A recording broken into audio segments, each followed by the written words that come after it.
Hello, welcome back to Kubbyonkars. Now today, I'm going to be having a look at this. Now this car has been kindly provided to me by my mum's partner Andrew. And I'm going to be honest, I don't like them. I never have, ever since they were released back in 2008-9.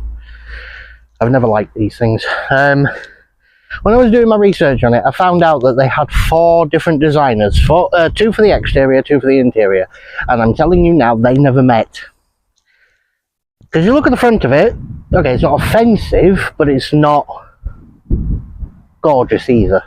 But the type of car, probably not supposed to be. But at the front, it kind of gives like a big chunky SUV vibe, and then you go to the side and it looks like Postman Pat the van that somebody's snotted over. I have told Andrew that I'm going to be as kind as I can. But it's not going to last. Let's just say that. So, when this was released, it came with 4 engines, 2 diesel, 2 petrol. Now, the petrol engines were 1.4 VTI and then a 1.6 16 valve. In the diesel, which this is, it came with a 1.6 8 valve with 90 brake horsepower, which is this, and a 1.6 16 valve, which I believe had 110 brake horsepower, there or thereabouts. This being the 90 brake horsepower version, it's not quick. 0 to 60 in about a fortnight. And all the aerodynamic abilities of a brick. I did say I was going to be nice, and I'm struggling to find something to be nice. Okay. So, last year we went on holiday. There was my mum, there was Andrew, my niece and her friend, and then me in another car. And it took all them perfectly, and their baggage, all their suitcases. That's all it took, because everything else was in the boot of my Tigra, inside my Tigra, behind the driver's seat, the passenger seat. The passenger seat was also full, so you can literally only fit 3 suitcases. I mean, you can fit a week's shopping in there, but you got to use the back seat as well. There are lots of clever little things with this. There's storage ducts everywhere. But I think this car, I think this was a bit of a flop, because while at the time when they came out, yes, we did see them everywhere, I hardly see these things on the road. It might just be because I'm not paying attention to them, because they're just like a massive blob. But yeah, I mean, the colour on this isn't great. I mean, look at it. Do you remember back in the 90s when Fiat released that gold colour on the Punto? And all that's going through my head is, boss, somebody's vomited on my car. Well, this case is, boss, somebody sneezed on my car. Right, tell you what, let's go do the back. Right. Now can you see what I mean by the exterior designers? There was 2 of them and they never met. It looks like it's off the back of a different car. This does not look like the front should be attached, you know what I mean? And this is one thing that bugs me, right? You can see at the bottom here, there's a line there, and a line there. Now to me, that looks like something should pull out. But it doesn't, it's just a line. It's just a body line. Why? Why do that? Why tease us like that, Citroen? You could have put like a fold-away bike rack like Vauxhall did with the Corsa. So,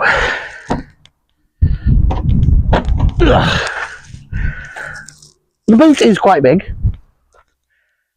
but it's not as big as you'd expect for this kind of car. It's quite high, you know, it's quite high, but it's not very deep. And the floor, there's all sorts of rubbish under there, and it's not one of those split folding jobbies where you can sort of drop it down, which is really annoying.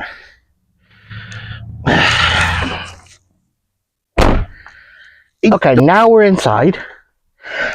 The one thing that I never have problem with is headroom. I am 5'3" and a bit, so you know, plenty of headroom. Legroom in the back. If you are over 6 foot, you are fine. But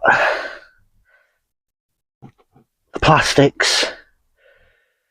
This is when Citroen were way off the ball and they were releasing cars that were, I'm trying to be polite about this and I'm struggling. I think at this time, around sort of 2008 and 9, Peugeot was struggling quite badly with cars that didn't match up to the requirements of people.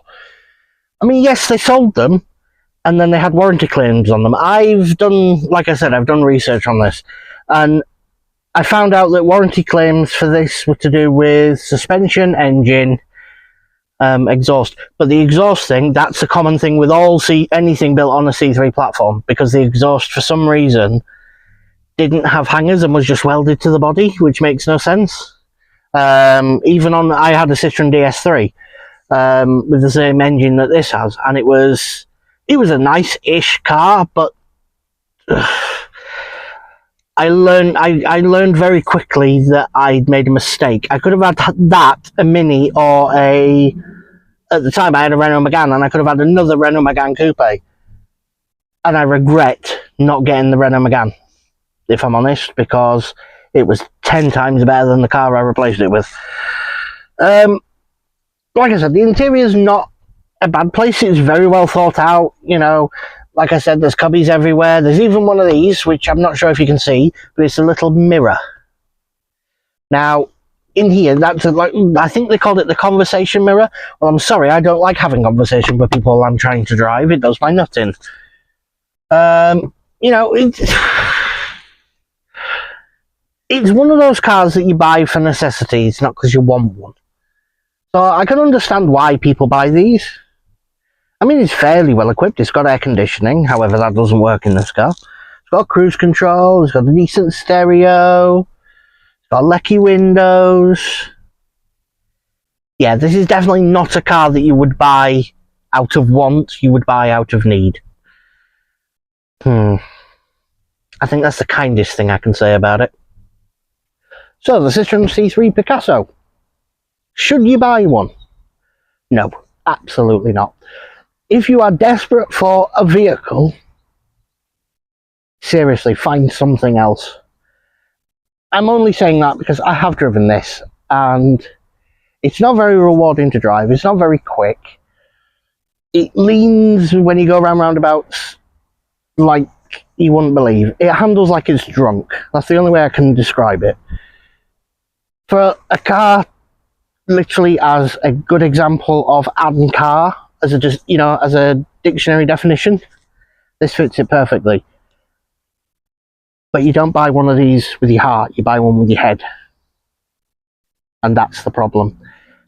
It's one of those cars that, like I said, you buy out of a need, not a want. And that's why, unfortunately, this one just doesn't meet the mark for me.